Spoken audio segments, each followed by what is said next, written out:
Good morning, everyone. Welcome to Arts for the Health of It. My name is Richard Wilmore. I'm your host. And if you're watching this, I apologize for my extra large head on screen. It's just me right now. If you're listening, you'll notice that it's a little bit quieter. If you're watching, you'll notice I'm the only one on screen. Stunzi is not here today. She's taking a little bit of a break. So we're going to have some fun things planned throughout the summer while she's gone.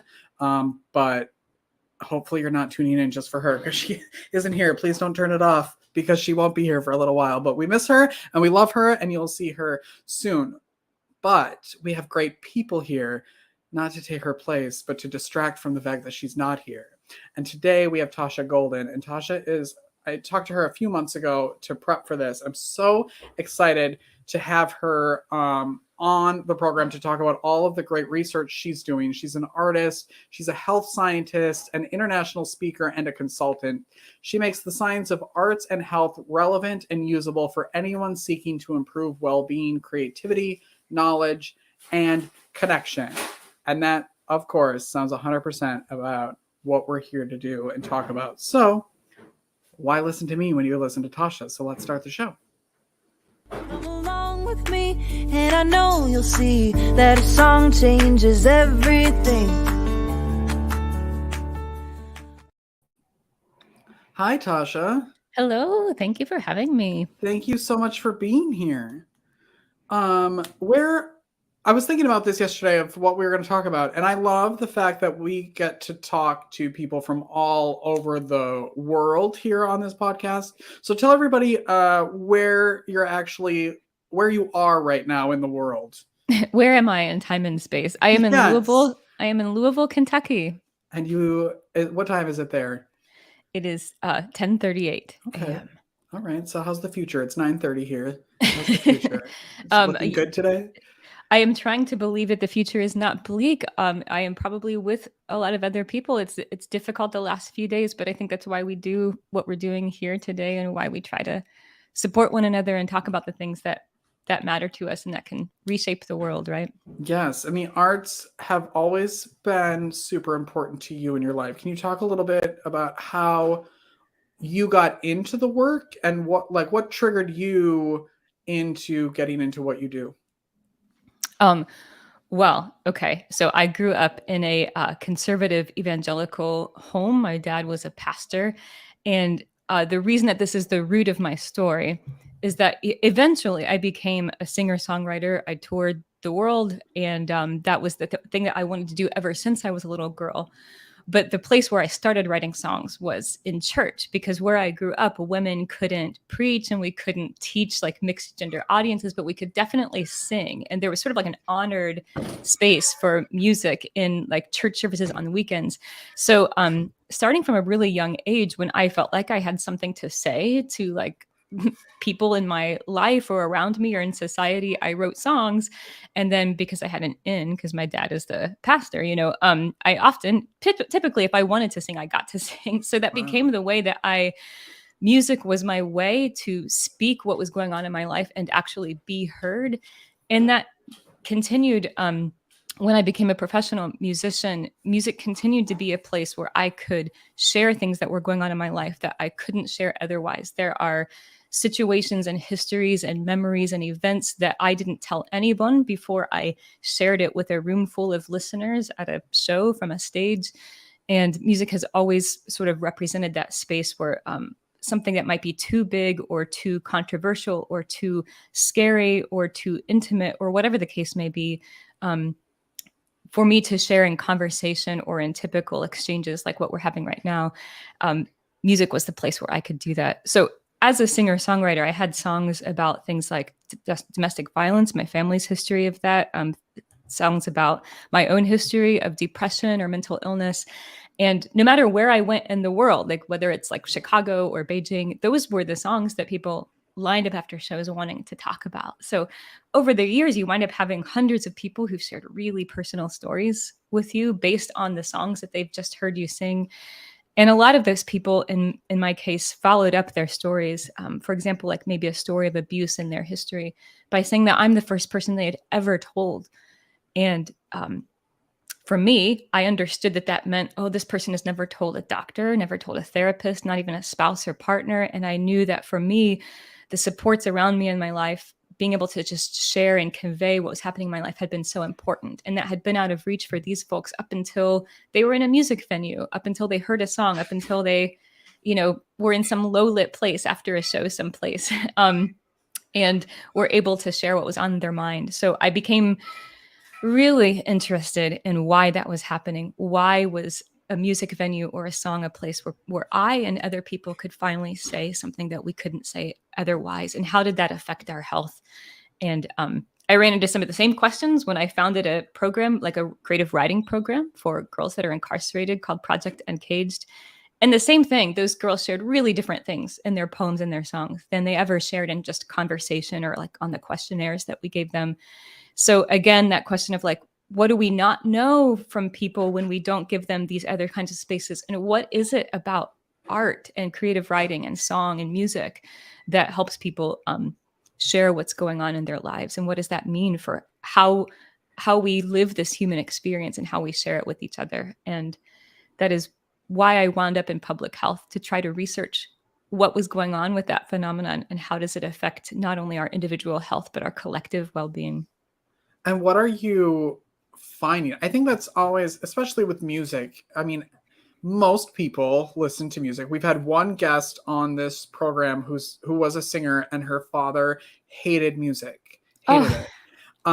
But he loved to listen to birds. That was his thing. And I was like, well, that's music. So give him that and just we'll pretend that it's not music that he's listening to. But most people listen to music. And I think we all have like, that favorite song that feels like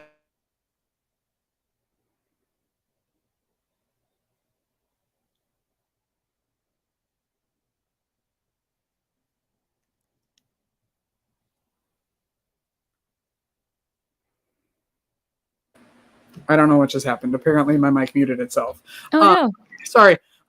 Where you had that song that you think was written for you, and then you go to their concert, and there are, 40,000 other people singing that same song, and you're like, well, that was my song. What happened? So I think that's very interesting how we attach ourselves to music. But what are you finding that why do we do that? Well, there isn't any single answer. There are a lot of different studies, people trying to figure out like actual neurobiological mechanisms for different things. But the larger way that I think about it and that I find helpful to talk about, especially in everyday life and in situations that are related to health and well-being, is that we did not evolve to be able to share all of our lives in conversation. That's not possible. It's not the ideal. It's not optimal. I think a lot of times in our society, especially like Western, maybe like white dominant norms in our society, we think that the ideal, like whatever you're going through, you're supposed to be able to just chat about it.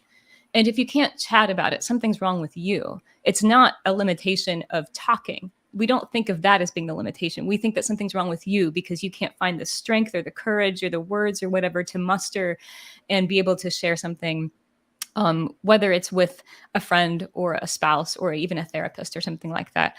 I think one of the reasons that art exists is that the human experience is far larger than conversation and language like this. And that's why we evolved to make and share art. It can allow us to express something much larger about the human experience. And sometimes I think of it as like, if you think of the human experience as being this like vast mountainous landscape, and there's maybe like a tiny shack on the hillside on that landscape. And that tiny shack is like conversation and texts and tweets. And we try to squeeze all of the human experience into that tiny shack on the hillside, and it can't accommodate it. The human experience is vast, and it's always been vast. That's the only kind of human experience that exists, is the kind that's kind of too much.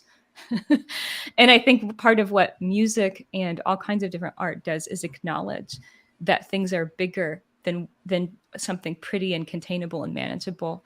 And so when we need to, we access those. And when we find something that's like a song, like what you mentioned, that represents some aspect of our experience that we haven't been able to articulate otherwise, I think we hold on to it because it's sort of like, hey, this acknowledgement that my experience is real and it exists and it's true and it's shared, but also an acknowledgement that it's it's larger than I was able to just say to a friend or write out in a paragraph. Yeah.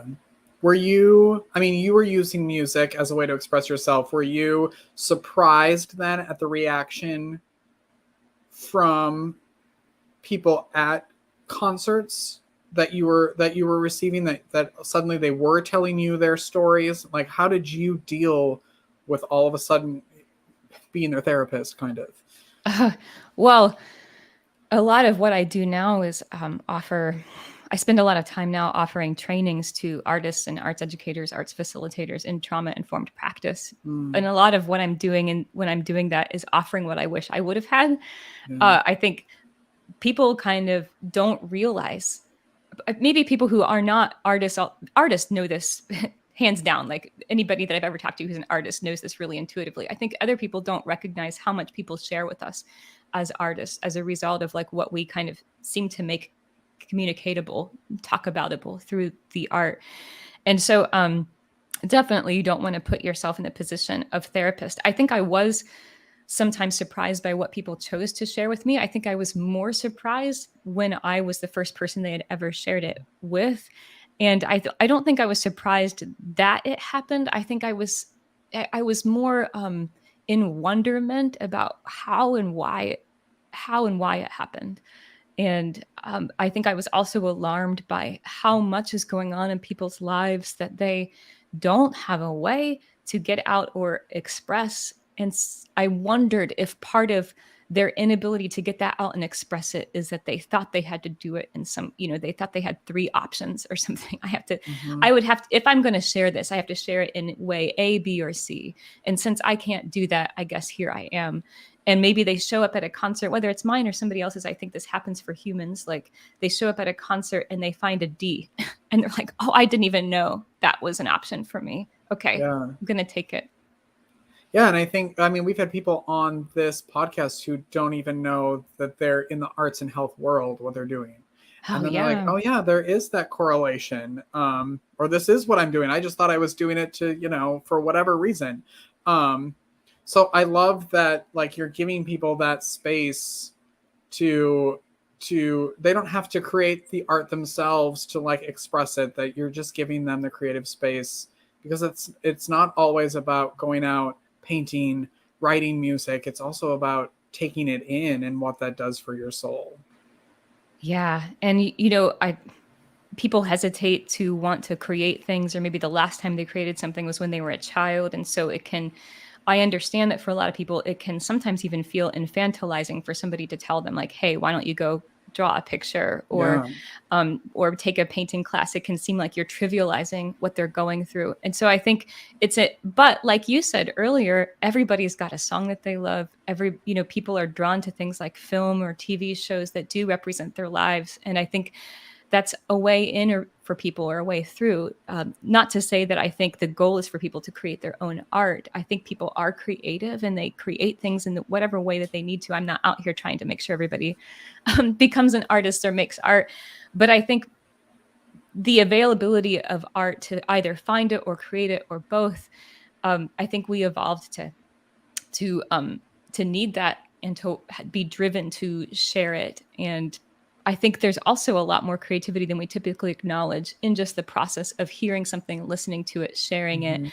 I mean, people are so creative in their interpretations, for example, of a film, what they thought that it meant to them, or, the ways that people will put together a playlist to send to one another. They might not think of that as being an art, but even the things that we as humans do with the art that we do encounter and the ways that we make meaning with and from it, that also is creative, and that also is part of how we process and navigate and move through things.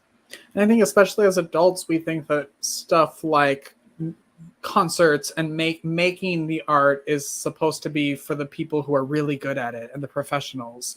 And I can't be an artist because, I don't have, my paintings aren't framed in a gallery somewhere, or I'm not recording an album. So I'm not professional. So I'm not an artist. And I think that's kind of dangerous to do to yourself.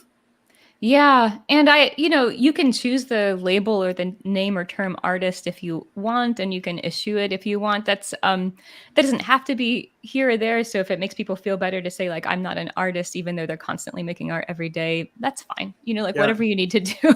Yes. But I also think, sometimes, especially in my world, there can be this kind of sense that that an artist, quote unquote, is some kind of special class of people, and they can become like this idea that those people are special or other or different. And I think people do that in order to honor the artist. But I think a lot of times the opposite happens, because the more, quote unquote, special or othered you make a sort of like set of behaviors or actions, which is ultimately what artistry is, the easier it becomes to dismiss it. And that can mean that you dismiss it as in like, we don't need it, or like we don't need art in schools or something like that. But it can also become, and I just want to clarify, I think we need art in schools. I'm saying that other people dismiss the arts because they've made it other and quote unquote special, and therefore it's not actually a part of everyday life, and so then we don't need it. But then I also think that it can become like you're saying, this thing where like, well, that's for certain types of people do that. I'm not that type of people, therefore I don't do that, or I don't identify with that. And as somebody who has always identified as an artist and made my living as an artist, I feel very uncomfortable when people talk about artists as some kind of like special group of people who can do special things and see things in a special way. I don't think that's consistently true. And of course, artists have done really wonderful things in the history of the world. And artists have also been propagandists for really evil and terrible things in the history of the world. So I think it makes much more sense for me and my sensibility to just think about humans doing the things that we have been made to do. Basically, we've kind of figured out that we need art, that we make it, that we appreciate singing and making sounds with our voices. We appreciate seeing color or lines on pages or canvases, and we do things with the world around us. And that's just something that we do. And we cut that off from ourselves or excise it from the human experience to our detriment, because we apparently need it. Or we wouldn't be doing it after these millions of years. Yeah. What was the last creative thing you did for yourself? Not necessarily like for work, but something that you did for yourself. I unexpectedly several days ago wrote a song. My partner was playing a kind of chord progression. It was late at night. I was getting to bed, and I heard the chord progression, and without wanting or needing to, a melody popped into my head to go with that chord progression, and I just took out my journal and wrote out the whole song. Wow. Which wound up being about kind of like this social media snafu that I was seeing, like, arguments falling apart, people trying to reach each other across difference, and it just becomes a little bit of a dumpster fire. And the song doesn't reflect all of that, but that's kind of what motivated it. And it felt really good to get it out. And the next day I had to sit down and be like, well, how does this sound on the voice? How does it feel to sing it? And it felt great to sing it. Do you record? I don't even know if this is a dumb question or not, but like, do you record every song that you write, or is it sometimes just like you need to get it out, like poetry almost? It's a mix. It's often, at first, it's just something that I want to get out. But from the time I was little, and this is not true, obviously, for every artist, I have always seen music foremost for me as communication. I think for a lot of the musicians around me, maybe they would say that music is foremost for them expression.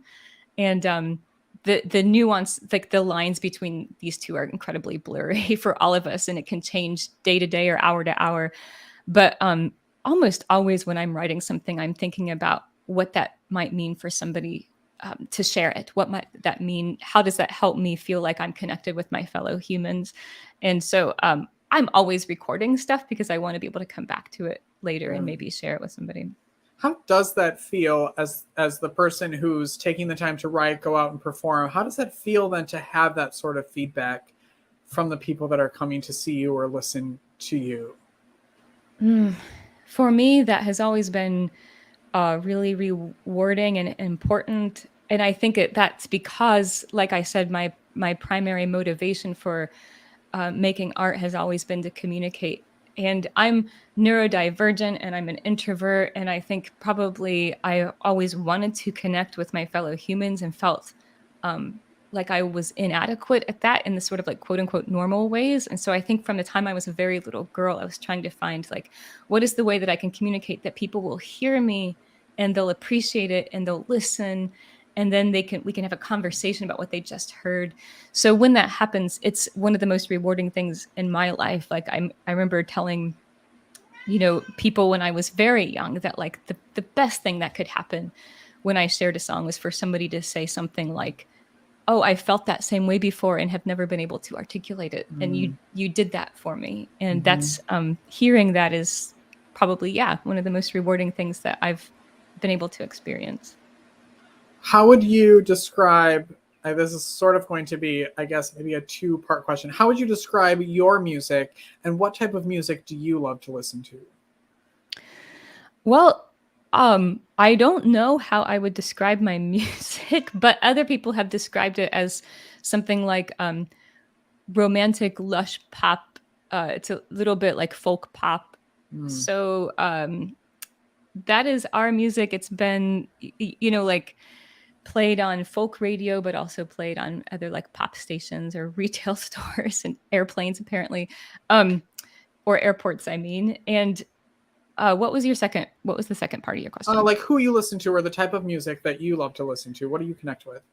Oh, it is always changing. And for the last few years, actually, I've found it difficult to sit and listen to music because it's almost, I found myself almost overwhelmed by it. It's a little too much. But I will say, just to give a shout out to her, I think the album that I've been coming back to over and over again the last few years has been an album by a singer-songwriter named Kim Taylor. I think it's called, oh man, this is terrible of me. It was called Lessons, something like that. But it's just a very Americana kind of album about like basically life being challenging. But some of what I love about it is the way that the drums sound just nice and deep and stark, sort of like an Alison Krauss record or something like that. And then and the gentle plucking of the guitar strings, and there's something very soothing about it, I think, because the songs sort of like acknowledge that life is challenging and you just want to sit in that acknowledgement sometimes. So that's been a reliable go-to for me during a time the last few years when I felt like sometimes listening to music is too much emotionally. That one's been a good one. I'm going to write that down and download that as soon as this is over. We're going to take a quick break and come back with Tasha. And I want to talk about the articles that you just had published, which is, I'm so excited and very proud of you, and you should be too. I'm sure it was a ton of work. And then also, I want to know what people can start doing today. If you have tips for people to start integrating the arts into their lives, something easy for them today. So we'll take a break and be right back with Tasha Golden after this. Whether you consider yourself a musician or not, music is all around us, and it affects our everyday lives. Whether it's background music influencing our shopping habits in a store, organ music adding the vibe to a baseball game, or a playlist convincing us to keep going on that last mile of a run. I'm Mindy Peterson, host of the podcast Enhance Life with Music, where we take a holistic look at the power of music in our everyday lives through the lens of science and health, sports and entertainment, business, and education. You can find me and Enhance Life with Music at mpetersonmusic.com/podcast or wherever you get your audio. Unleash the power of music. Medical professionals are burning out at an alarming rate. Burnout can cause health workers to feel hopeless, trapped, helpless, worthless, depressed, sleepless, and tired. By joining the Hearts Need Art Gratitude Grams program, medical staff receive a personalized email and video from a musician, an artist, or writer once a week that includes a message of thanks, an encouraging song, uplifting poem, or a simple art activity. After watching their gratitude gram, participants report feeling more hopeful, empowered, energized, and appreciated. If you are or know a healthcare worker that would like to receive free gratitude grams, please visit heartsneedart.org. Kim Taylor, Songs of Instruction.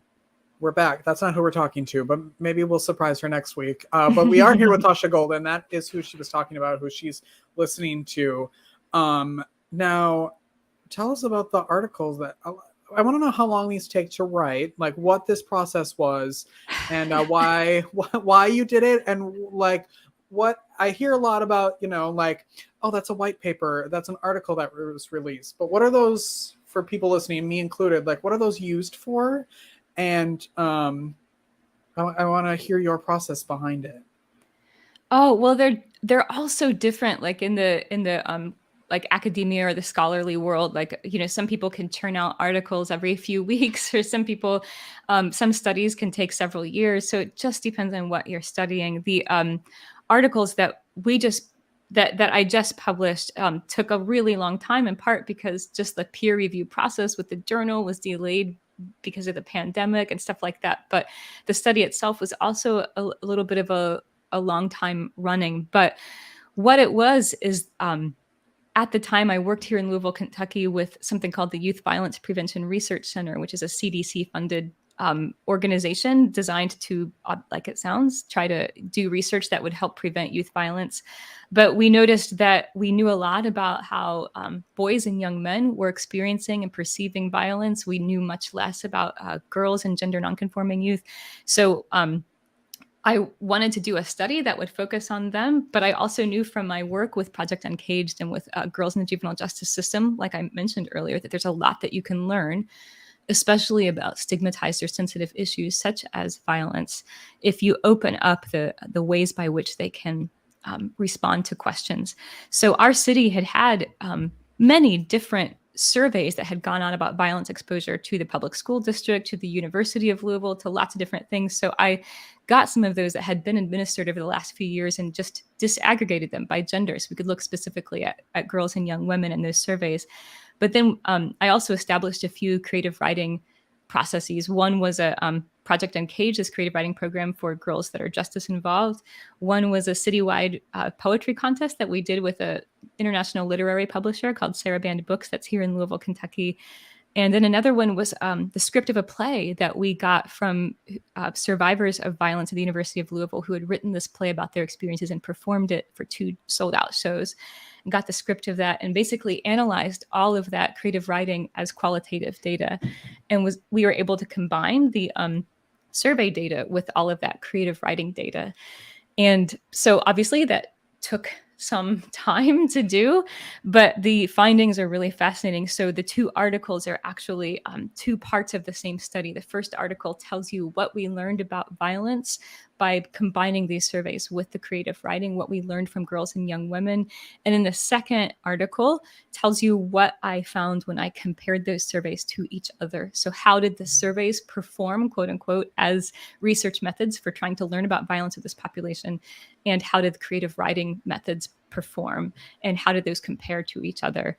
So there's a lot to talk about there, but a lot of it is driven by this history and this question that I've had for my whole life about how and why the arts help us communicate about things that are otherwise difficult to share or open up about. And I know you sent the links to us, so we'll put those in the notes and in the comments if you want. Are those on your website as well? They are, yeah. Okay, good. And what is the best way that people can connect with you and reach out to you? My website is just tashagolden.com. And there's a lot of information there about my articles and publications, both academic articles and other things as well. And then you can learn about other things that I do, workshops or trainings or talks that I give, if that could be useful to you. Yeah, and I think is it one of your workshops that's titled How We Human? I have had workshops titled that, but it's not titled that on my website. Okay. But yeah, just trying to help people use the arts to embrace what it is to be human. Yeah, I love that. I can't take the credit for titling this episode How We Human. Tasha totally did it, but I loved that title. I feel like that should be the title of the podcast because it's so important. Like the arts should be so integrated into how we are people. And I love that you're doing to make that people don't have a do you have any tips? I'm so sorry you cut out just a little bit when you're asking your question. Sorry, I was wondering if you had any tips or something that people could start today to start their creative practice. Yeah, I mean, a big part of what I typically talk about, and especially as it relates to the title of this podcast episode, How We Human, is a first step is to recognize that the human experience isn't supposed to be small and contained just because that's what's expected of us in quote unquote polite society or in boardrooms or in other kind of public spaces. You're kind of expected to perform like a robot. I call it the 3 robot settings. Like, it's okay to be slightly frustrated or sad or neutral or slightly happy. If you're anything beyond those 3 things in either direction, like people feel like you're weird or out of place or unprofessional or something like that. But those are arbitrary settings that are just socially constructed. It's not like that's actually how we human.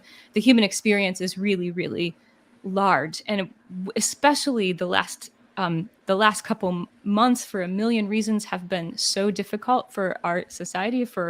There's so much going on here in America, and I think one of the ways that we add suffering to the suffering that we're all legitimately and justly experiencing is that we think we're not supposed to be feeling it, or we think we should be able to contain it and just keep hustling and keep doing whatever we're doing every day. So my suggestion is usually to, first of all, no, you're not supposed to be able to squeeze your experience into those 3 robot settings, or like I said earlier, the tiny shack on the side of a mountain. The human experience is supposed to feel like a lot. And so whatever you need to do to be able to express that or share it, do it. And it doesn't have to mean like go color a picture or go get a guitar out and write a song. It just means don't expect yourself to be able to reduce your experience to a text or a tweet or to a conversation with somebody else. Expect that you may need some other way to communicate or share or process your experience. And that might be a certain film that you watch with somebody else and you say, hey, that's how I'm feeling. It might mean you put together a list of a few songs that you can just sit with, or maybe you send them to somebody else. It might mean that you draw a picture. It might mean that you take some time watching somebody else paint or draw something online, whatever it is. But the main point is not you need to make art, or that art is some kind of panacea or silver bullet. The main point is that art is part of how we human. And whatever it is that helps you to acknowledge that and accompany it, find it, do it, use it, regardless of how it's labeled or what you think it, is it creative? Is it art? Doesn't matter. Find what you need. And I think you said it a couple times that I always try to tell people is that it doesn't have to be shown to everyone. It can be just for you. And it doesn't have to, don't go in it thinking I have to draw this or do whatever to show people. It doesn't have to be about that. You can crumble it up and throw it away and be done with it, or keep it in your own notebook. It's just that how important it is to do it in any way that you're doing it. Tasha, I want to be you when I grow up. I think you're amazing, and I want you here all the time, even though I know you can't be. But go to TashaGolden.com, learn more about her, connect with her, download her music. You're amazing. Thank you so much for being here today. Thank you so much for having me. It's lovely to see what you all are doing with this podcast and how you're connecting with people, and I'm glad to be a part of it. Thank you. Thank you. If you're watching or listening, make sure you subscribe wherever you're doing that, and come back next week for more episodes. We'll see you later, everyone. Bye. Thank you for listening to Arts for the Health of It, a podcast produced by Hearts Need Art, creative support for patients and caregivers, in partnership with the National Organization for Arts and Health. You can help others learn about the healing power of the arts by subscribing, sharing, and reviewing the podcast wherever you listen or watch. The podcast is hosted by Richard Wilmore, co-hosted by Constanza Rader. Our theme song, Songbird, is written and performed by Natalie Lane. Visit heartsneedart.org to learn how you can support our mission to create joy with people facing life-altering health challenges. Join us next week to learn more ways you can create arts for the health of it. The views expressed on this podcast do not necessarily reflect the views of Hearts Need Art, their staff, board members, or other affiliates. All content is created for informational purposes only. This podcast is not intended to be a substitute for professional medical advice or to diagnose and treat any health condition. Always seek the advice of your physician or other qualified health professional with any questions you may have regarding a medical condition. Never disregard professional medical advice or delay in seeking it because of something you heard on this podcast.